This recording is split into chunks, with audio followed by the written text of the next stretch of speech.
आदर्श शिक्षा निकेतन high school class 10th। हमने speech और कृतिका के लेसन पढ़े थे और हिंदी व्याकरण में अलंकार पूरे कर लिए थे।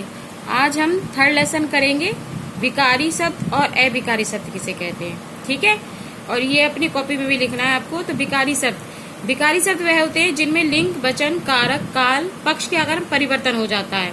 ठीक है, और संज्ञा, सर्वनाम, विशेषण तथा क्रिया विकारी शब्द होते हैं। जैसे जिनमें, समझ लो इसको, जिनमें लिंग, वचन, कारक और काल में, पक्ष में परिवर्तन आता है। जैसे जहाँ पर लिंग आ जाए और परिवर्तन हो जाए, जैसे तोता, जैसे इसका आता है बालक, बालिकाएं, ठीक है, और माता, पिता, ठीक है, ये सारे आ जाएं तो वहां पर क्या होता है, ये चेंज हो जाता है। तो जहां पर ये शब्द चेंज हो जाएं यानी कि बदल जाएं तो वहां पर विकारी शब्द आ जाते हैं। ठीक है, उसके बाद अविकारी शब्द क्या होते हैं? अविकारी शब्द होते हैं जिनमें जिन शब्दों के मूल परिवर्तन विकार नहीं होते, जिनमें परिवर्तन नहीं होता और जिनमें क्रिया, विशेषण, संबंध, बोधक, समुच्चय बोधक, विश्वादि बोधक और बाद अविकारी शब्दों में आते हैं। ठीक है, जिनमें कि यानी कि कोई चीज परिवर्तन नहीं होती, जैसे कल, परसों, वाह, अरे, ये सब क्या है?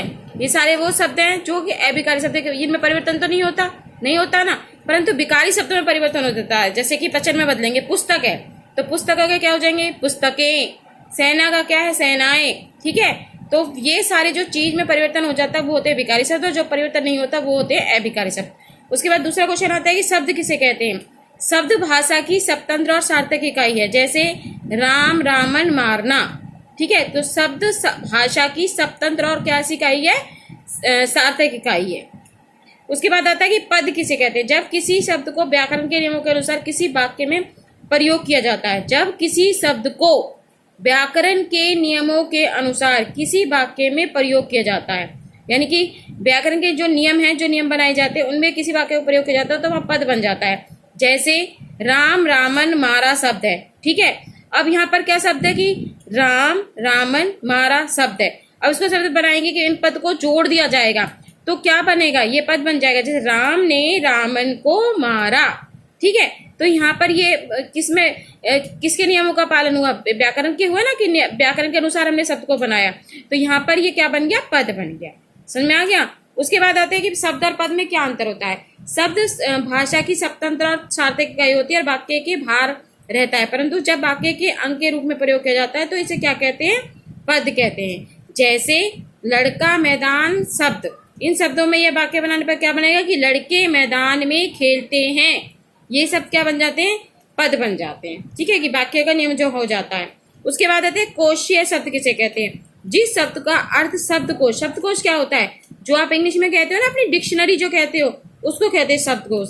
जो जिस शब्द का अर्थ शब्दकोश से प्राप्त हो उसे कोशीय शब्द कहते हैं। समझ में आ गया? कि जो, जैसे आपके डिक्शनरी में कोई शब्द नहीं मिलता तो उसका अर्थ जानने के लिए आप डिक्शनरी खोलते हैं अपनी इंग्लिश की, उसको कहते हैं शब्दकोश। समझ में आ गया?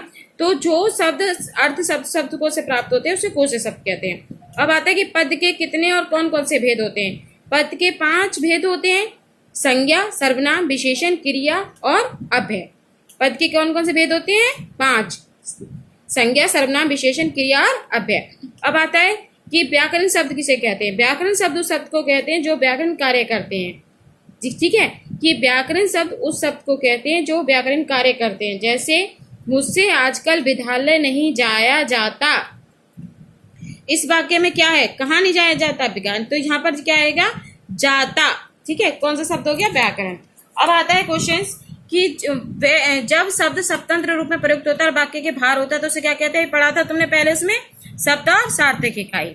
अब इस तरह से भी आपके क्वेश्चंस पेपर में आते हैं। जैसे आपको ये क्वेश्चन दे दिया जाएगा कि भाई विकारी शब्द छांट कर लिखो। जैसे यहाँ पर विकारी शब्द दे रखा है आपको, कुछ शब्द दे रखे हैं, उसमें से आपको विकारी शब्द छांटने हैं। तो जैसे यहाँ पर दे रखा है लड़का, मैं, यहाँ, घोड़ा अथवा जाना। अब विकारी शब्द कौन से होते हैं? विकारी शब्द वो होते हैं जिनमें लिंग, वचन और कारक के साथ परिवर्तन हो जाता है। अब इसमें कौन कौन सा परिवर्तन हो जाएगा? देखो, लड़का परिवर्तन हो जाएगा, लड़का का क्या हो जाएगा? लड़की हो जाएंगे, मैं का मैं, तू हो जाएगा। ठीक है, यहाँ घोड़ा, ठीक है, यहाँ का वहां हो जाएगा, घोड़ा का घोड़े हो जाएगा, जाना का आना हो जाएगा।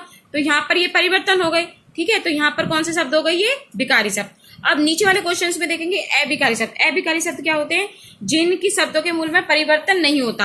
अब यहाँ पर वही शब्द दे रखे हैं आपको, लड़का दे रखा है, मैं दे रखा है, घोड़ा दे रखा है, तो इसमें जो शब्द नहीं परिवर्तन होते, अब यहाँ दे रखा है, अथवा दे रखा है, तक, ये शब्द नहीं परिवर्तन होते ना, ये शब्द ऐसे कैसे रहते हैं, इसलिए यहाँ पर कौन से शब्द है, अविकारी शब्द है। समझ में आ गया।